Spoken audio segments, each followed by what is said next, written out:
Oh, wow. So you guys recently sent me to Pennsylvania to find vintage hi-fi, and here I am by a barn. I'm in the middle of the woods, but I'm gonna go to the Turntable Store today. You see that? I don't know, the barn's starting to scare me. You think there's somebody in there? I'm like on the side of the road. Let's do it. We were in Mannheim, PA. We drove about 2 hours to get up here, so we could show you a shop that I've been looking at for a long time, and that is the Turntable Store. Wow. Oh, wow. Oh my! Oh, look at that! Oh, jeez. That's coming out. I love it. Off next week. Oh, I love it. Look at that. That Rotel is unique. 1412. Yeah. Dang, and it just, I get it. I feel it. I live it. I live it. This is amazing. Oh, they're all full. Yes, sir. Oh wow. One day when I can buy in boxes, I buy in boxes. Then I have a hard time selling it. That looks so cool. Yeah. Oh no, I love the boxes. Man, I love how the Techniques did the gray boxes too. That's cool. Techniques always had good boxes. Marantz had some of the best boxes, I think. Yeah. Where they had the pictures. Oh, is there one over here? Yeah, this is why I like the Marantz boxes. Look, they were like so cool. Yes. 2230 AB. You can see exactly what it looks like on the box. That is so cool. Look, there we go. My favorite reel-to-reel. Look, you got a Marantz over here. Got some Sansuis. Oh wow. Here's an Onkyo tune. That's a tuner, T9. Yeah. That is just wild. Marble. This is made in Portugal. Oh, look at that.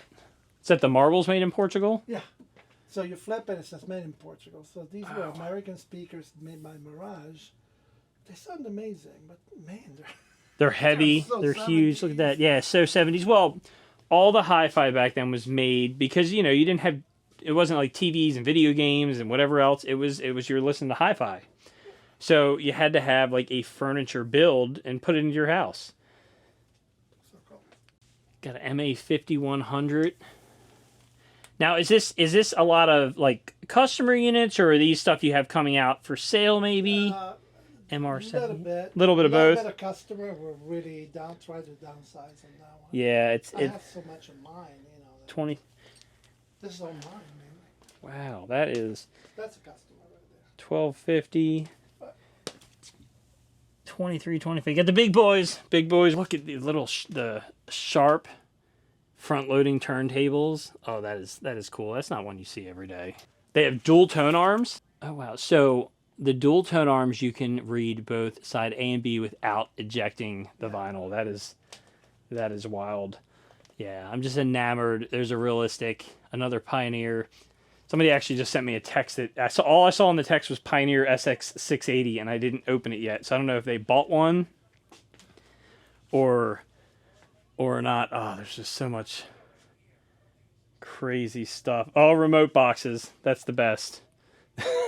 That's how many remote boxes do you have? A lot. Because this is just the point of the iceberg. I still have like three storage units. Oh wow! See that? It's wild how much you collect over time. Look at this. In 8 years, you do. You do.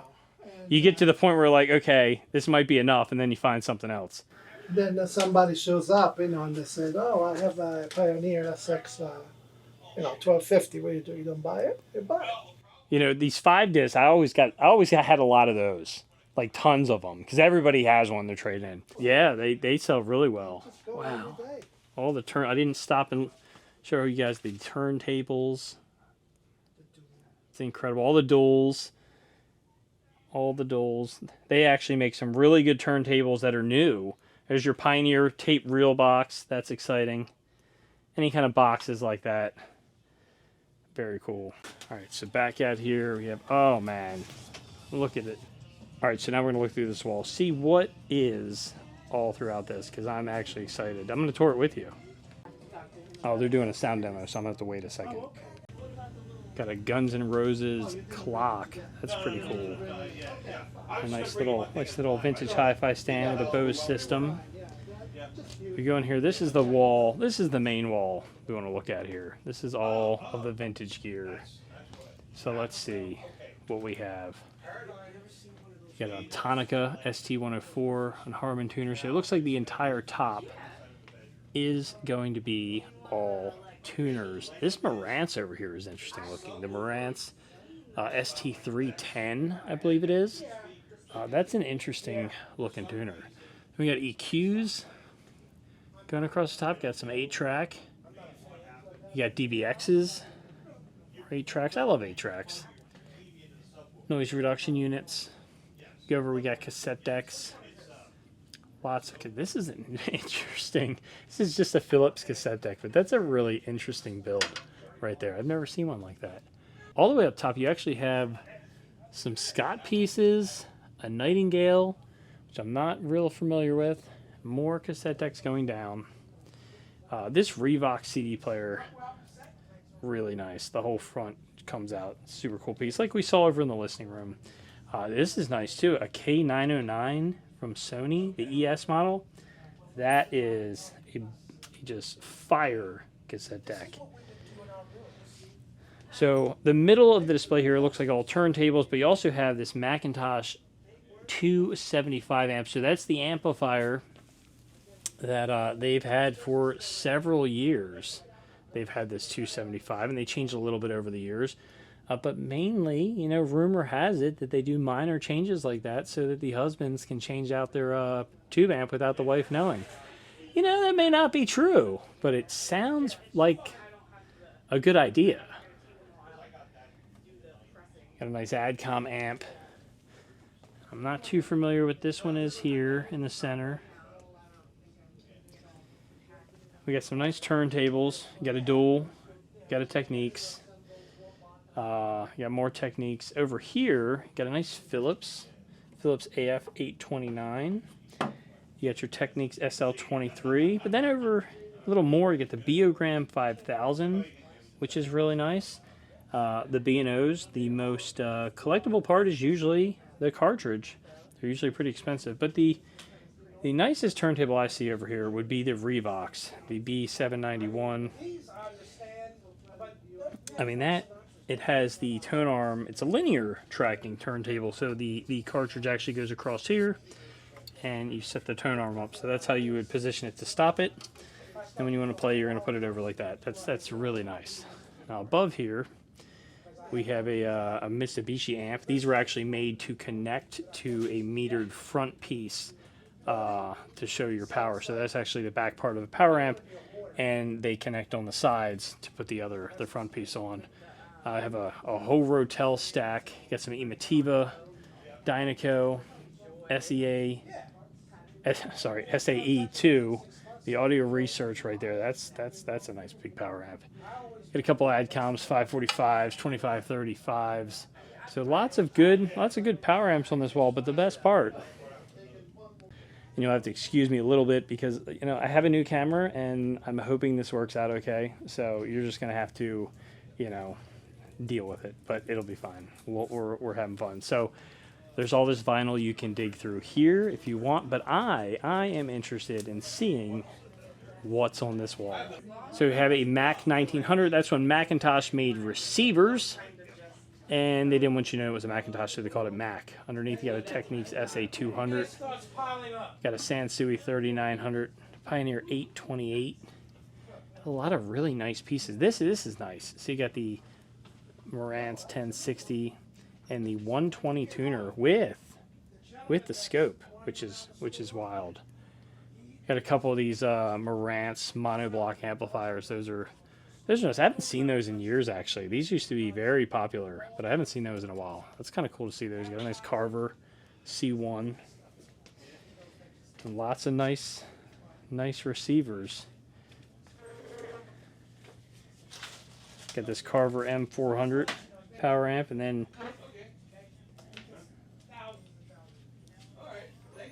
got this Nico STA 9090, a nice MCS piece down here, 3249. Oh, here's the front piece of that Mitsubishi that I was talking about. So there's the power meters right there. And you would put that right on the front. Where's the amp? The amp is... Oh, the amp is up there. So you connect that amp over to these power meters. These power meters right here. So we have vintage boxes all the way across the top, which is really cool. I love the Pioneer white boxes. They're my favorite. Oh, and the Marantz. Love the Marantz boxes because they show the units. What else we got up here? We have a 828 box. Then we got the AccuTrace turntable box where you could remotely skip your tracks on your turntable. It was a better idea than it actually turned out. So I guess this would be considered the speaker room. So as you can kind of see behind me, there's just speakers like all the way down. And then on the other side of me, there's just walls of speakers. So let's see what we can find. Let's see if there's anything crazy, because there's literally speakers everywhere.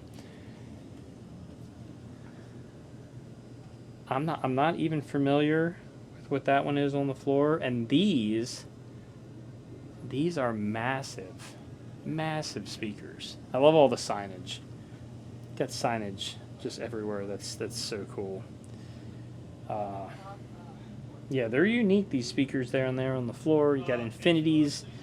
Got some Infinities. You got some Kenwoods. You don't see Kenwoods in that design very often. We got some Polks, some PSBs, some more furniture style speakers right there. You go back here and got a couple Centrex from Pioneer. There's a box down here for a Sansui QR6500 quad receiver, and I'm guessing it's in there.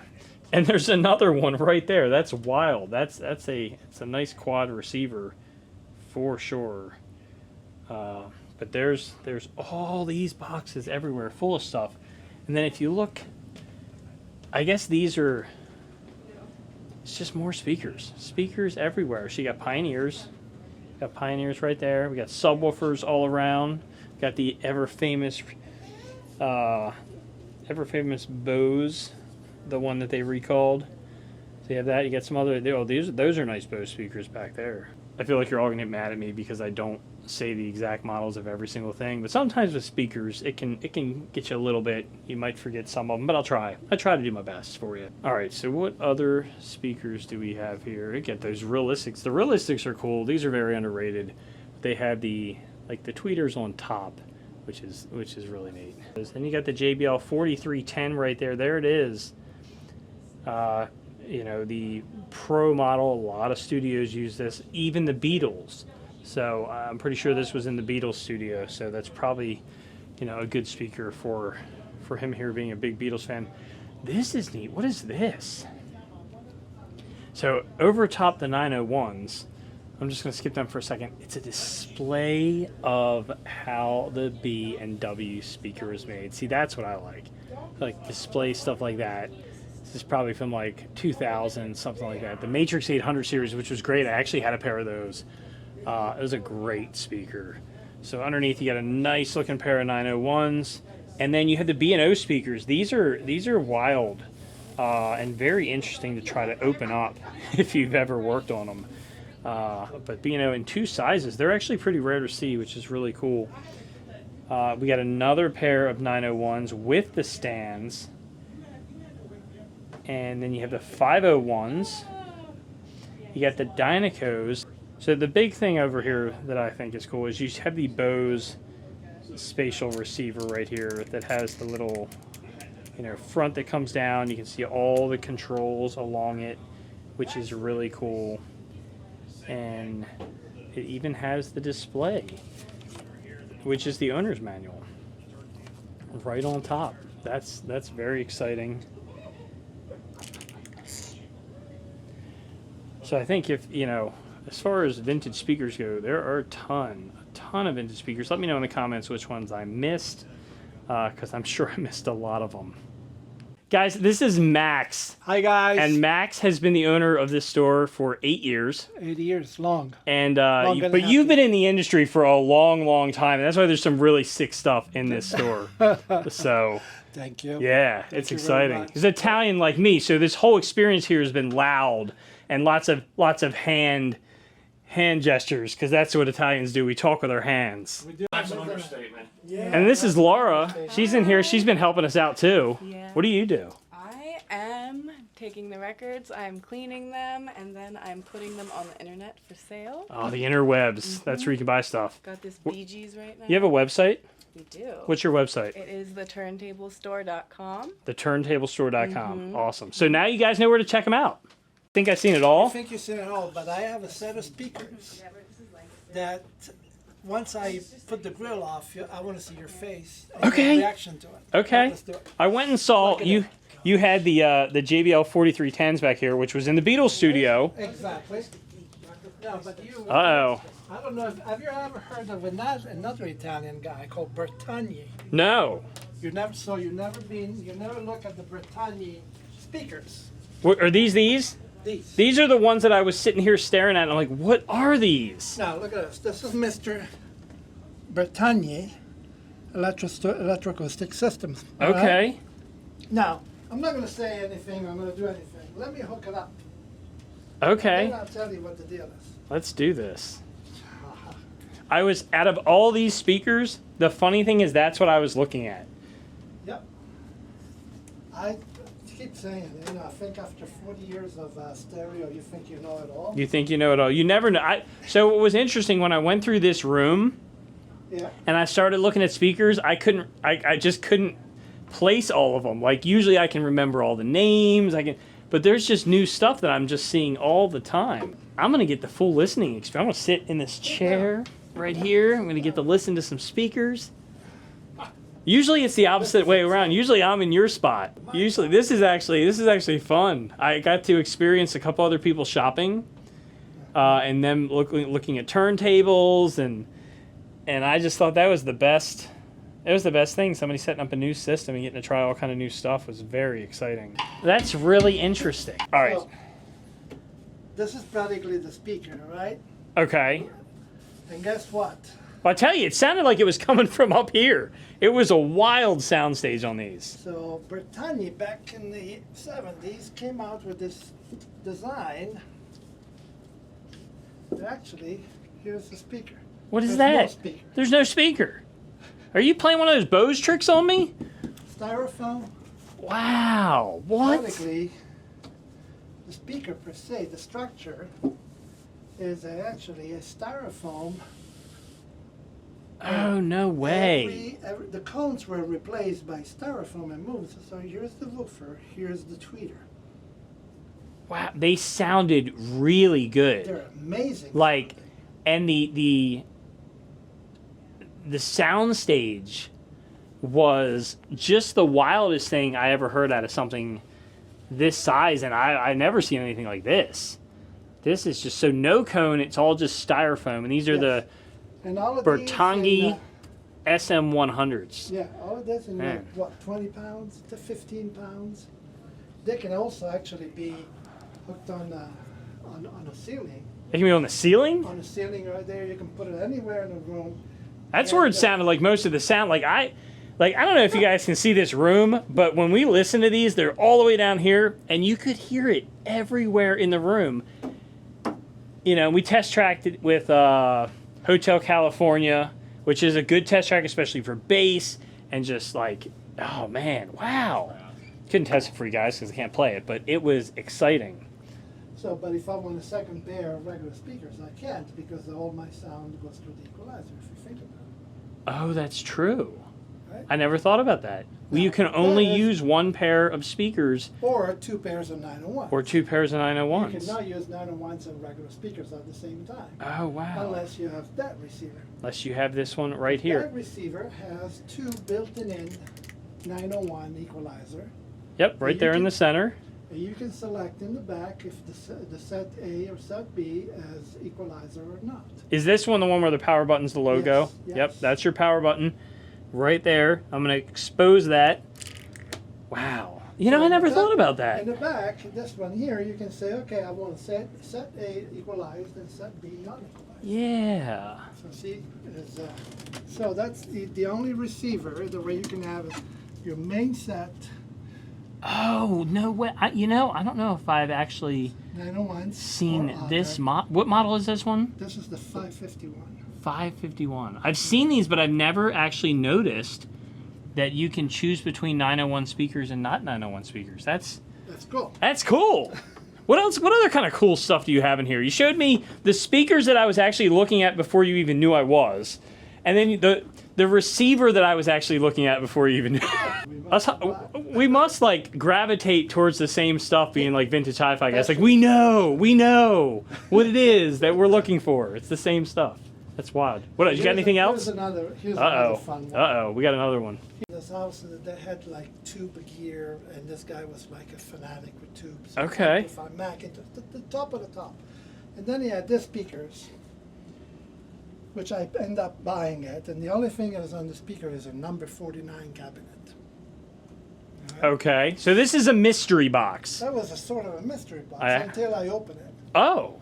And I opened it, and inside I found all Klipsch La Scala components. Really? So these are just like Klipsch secret La Scala speakers? So practically no. And then I started to search deeper, and actually a customer of mine helped me with that. And then we find out that this was a company that did a box set, and they can personalize it with JBL, Klipsch, or whatever, or Altec Lansing. Ah. And you paid for the personalization, etc. These are all solid cherry, and people paid like almost $2,000 for the cabinet. Back then? Back then. Oh my gosh. So today, Today it's like, somebody's at a flea market and they're just chucking it, but because they don't know. So inside I got a Klipsch woofer, Klipsch mid horn, and Klipsch horn, and Klipsch screw. So oh wow.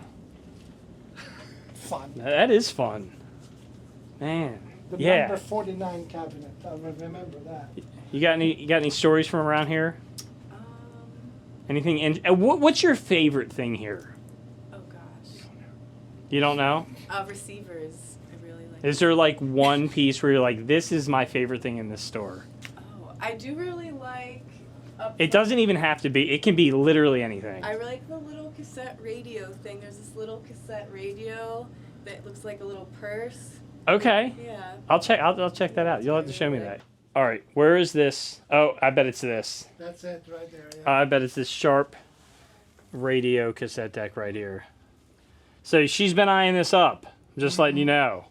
She's like, this better not sell. You might want to check the price. It might be way overpriced so that it stays. We have a listening room kind of set up. I can sit down here on the couch and listen to music. But if you look, it's a really nice setup. So you have what looks like a Fisher 500C. Let's see. Oh, no, it's a 400. All right, I was close. Got this Techniques turntable. And this is, what is this? I don't even know what this is. And I'm not even familiar with the brand. Schaub Lorentz. But that is a cool looking piece. I would recommend that you got yourself a Macintosh tube amp. Nightingale, I'm not familiar with those at all. The PTS-01s. Then you got the Revox CD player and cassette deck. Let's see. Everybody hates when I touch stuff. They might not be plugged in. So the Revox CD player, this entire center comes out and you put the CD in. So that's really cool. And then the cassette, you don't see the cassette that often, but that is a wild one. Up here you got a Macintosh tuner and a top-loading CD player. But what's really interesting is he is a Beatles fan, and he has all the original albums up here. Man, look at that. I'm guessing they're all going to be originals, but that is wild. I guess that's every one. You guys will have to let me know. I'm not a huge Beatles fan, but my guess is this is all the albums. Got some more Beatles albums. All kind of vinyl. You can listen to really whatever you want. These are cool over here in the window. These are the TIAC tape cleaning kits. I love seeing these things. I've actually never seen that many in one spot. That's how you know this guy has a passion for it, for sure. You get the Akai accessory box up there in the corner that has all your like your extra pinch roller, your cleaning supplies, your microphones, just like you see down in here, like reel-to-reel microphones. Now there's tons of vinyl here. I'm not going to go through the vinyl today, but plenty of vinyl to sift through, all in really nice shape, and just lots of good stuff. We saw a couple people in here while we were here buying vinyl. You got tons and tons of CDs. I love CDs. I have a CD rack or CD visor. I have a CD visor in my car, so I love CDs. We got an Akai GX 4000D, the CR820 Yamaha. Very nice set. And behind me is even more CDs. We got a whole CD wall, which I'll probably look through because I like CDs. Look at that. That's an original right there. Got that sparkly colored light in the middle. You got a framed Woodstock ticket. That's sick. Sick right there. Good stuff. Oh, look, you got original boxes of the Everything. Yeah, the V15 Type 3. That's so when I get like trade-in turntables sometimes when the turntable's not good, but it has one of these, I know it's a victory. I know what to do. That is wild. I also saw over here you got a lot of cool stuff. So this Electro Voice shows all the different styluses. That is wild.